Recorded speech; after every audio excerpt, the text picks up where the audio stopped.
Hill Climb Racing was a game released September 22nd, 2012. It's a physics-based racing game released by the Finnish studio Fingersoft for Android, iOS, Microsoft Windows, and the Windows phones. It was originally created by Tony Fingerroos, Fingersoft founders, and I think it is probably their most well-known game.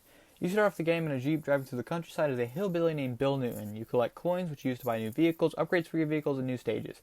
You also find gas cans throughout the map that replenish your gas meter. And in newer versions of the game, you also will find gems, which you can use to buy these boosters or go through the garage. Each new vehicle you buy will have their own upgrades and gimmicks. For example, the race car is really fast but harder to control on the more bouncy terrain, but works really well on the more smoother mounts like highway. The motorcycle is really great for tricks, and the monster truck works really great on bumpy terrain. Each map also has its own gimmicks. The moon is low gravity, which makes it easier to get more money with the airtime points, but a lot harder to control. The cave adds an upper ceiling to force you to be more careful so you don't bonk your head and break your neck.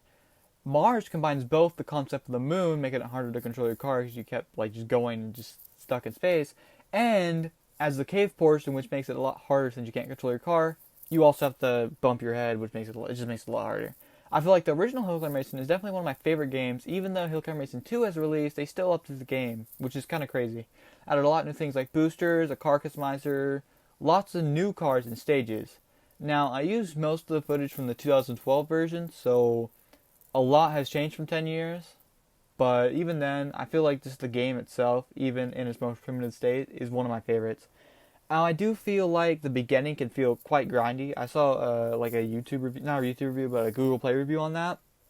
And I do kind of agree with that, because it kind of feels like you have to get so much coins to get a good car, and then you have to spend a lot of coins to upgrade that car. So it feels like you're spending at least the first few days of the game just on the Jeep, barely getting through the map. And overall, it's just a really fun game. Now, I feel like sometimes, especially with the update with the newer cars, they don't really give you a good description on really what that car is. It's just kind of like, this is like a police car. Okay, well, how good is a police car? What stages should I use the police car on? But I mean, overall, it's really fun. And it was kind of fun making this video. I did not too much research, but I kind of compiled a bunch of stuff. And I know most of my videos are just some random commentary video. But I definitely did try with this one, and I'm thinking of making a video in the future on Hill Climb Racing 2, and probably by that time, maybe the third one will release, which is something that they're actually making as well. Hill Climb Racing 2 does add a lot of new things, and honestly, I think it'd be really fun to make that video. I already have a lot of the stuff almost done for that, but I didn't really want to spend all this time making two videos, or making both of them in a video. So if you want to see that, I guess smash that like button.